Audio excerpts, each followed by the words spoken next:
Hello বন্ধুরা, আজকে মঙ্গলবার নিরামিষ পনিরের তরকারি করব। আপনারা সব দেখুন, কেননা মঙ্গলবার আমরা নিরামিষ খাই।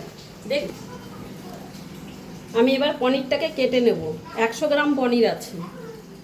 দেখেন বন্ধুরা কিভাবে আমি কেটে নিই।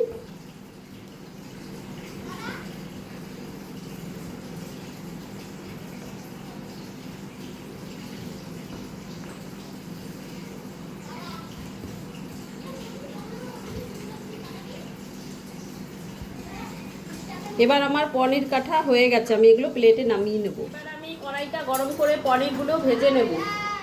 কড়াইটা গরম হয়ে গেছে, পনিরটা দিয়ে দেবো ভাজার জন্য।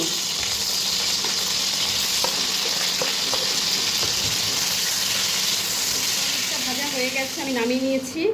এবার আমি ওই তেলে জিরে তেজপাতা দিয়ে দেবো।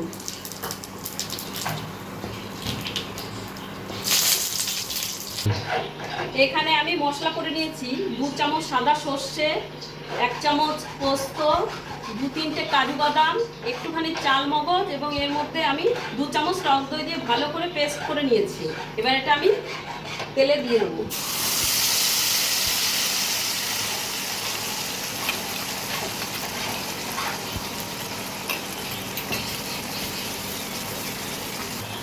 এবার আমি একটু নুন দিলাম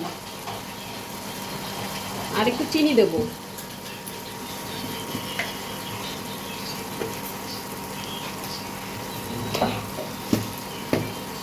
বাটি ধর নেড়ে এবার আমি একটু লঙ্কার গুঁড়ো দেবো। আমি যেহেতু ওই পেস্টটার সঙ্গে 3-4টে কাঁচা লঙ্কা নিয়ে নিয়েছিলাম, এবার অল্প একটু লঙ্কার গুঁড়ো দিলাম।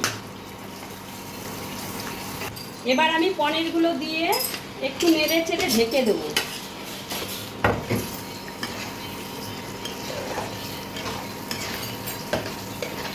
এবার আমি ঢেকে দিলাম, এটা আস্তে আস্তে হবে, 2-3 মিনিট হবে। হয়ে গেছে, ঢাকনাটা আমি খুলে নিলাম। দেখেন বন্ধুরা কত সুন্দর কালার এসছে, দেখেন। এবার আমি এর মধ্যে একটু ঘি গরম মশলা দিয়ে নামিয়ে নেব।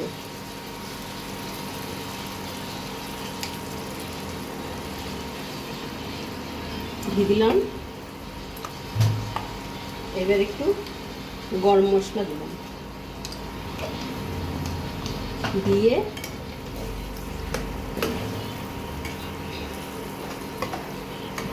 আমার পনিরের নিরামিষ তরকারি তৈরি হয়ে গেছে। বন্ধুরা, আপনাদের ভালো লাগলে আপনারা ফলো করবেন এবং চ্যানেলটিকে সাবস্ক্রাইব করবেন, লাইক করবেন, আর বাড়িতে অবশ্যই ট্রাই করবেন। পুরো রান্নাটাই আমার সাদা তেল দিয়ে করা হয়েছে।